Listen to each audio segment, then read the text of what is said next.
মজার একটা কাহিনী শোনেন।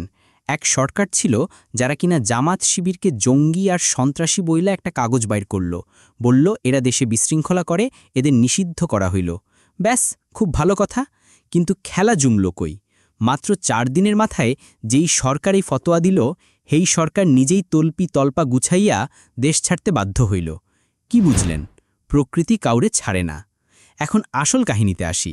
এখন যারা নিজেদের বিপ্লবের সোল এজেন্ট দাবি করে, মানে আজকের নাগরিক পার্টি, আগে নাম ছিল ছাত্রশক্তি, তাগো নেতা নাহিদ সাহেবরা যে বলেন সব নাকি তারাই করছেন, তাদের জন্যই হাসিনা গেছে, একটু থামেন।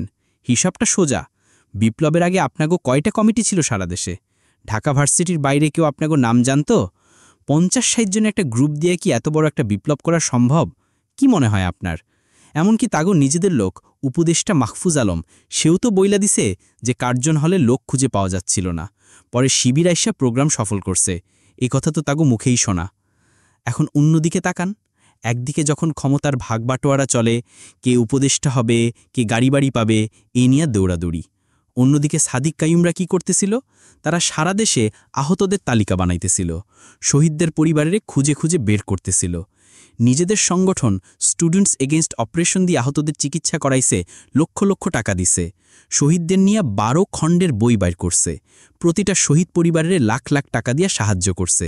মাঝে সরকার একটা শহীদ স্মৃতি ফাউন্ডেশন বানাইল। ওইখানেও তো শুনি খালি দুর্নীতি আর ঝামেলা। হামলাকারী লীগের লোকেরাও নাকি ওইখান থেকে টাকা পাইছে। শেষে তো মীর মুগ্ধর ভাইসহ অনেকেই পদত্যাগ কইরা চইলা গেল। তো কাহিনী কি বুঝলেন? একদিকে ত্যাগ, আরেকদিকে ভোগ। সাদিক কাইয়ুমের চেহারার দিকে তাকান। বিপ্লবের আগে যেমন ছিল এখনও তেমনই আছে, না ফুলছে পেট, না বাড়ছে ব্যাংক ব্যালেন্স। আর বাকিদের কি অবস্থা তা তো পেপার পত্রিকাতেই দেখা যায়। এখন নাহিদ সাহেবরা যখন বিপদে পড়েন, শিবির আর সাদিক কাইয়ুমের বিরুদ্ধে অনলাইনে যা খুশি তাই বলার পরেও আবার জামায়াতের আমিরের কাছে যায়া সিম্প্যাথি খোঁজেন। একটা জিনিস মাথায় রাখেন, তৃণমূলের শিবির কর্মীরা বোকানা। বিপদে পড়লে বাপ ডাকবেন, আবার কাজ শেষে বাস দিবেন। এই ভণ্ডামি পাবলিক বেশিদিন খায় না। সাদিক কাইয়ুমরা শুধু দিতে জানে, নিতে না। তারা নেয় নাই, নিবেও না। আপনারা কি বলেন? কমেন্টে জানান। আর চ্যানেলে নতুন হইলে একটা সাবস্ক্রাইব করে রাখেন।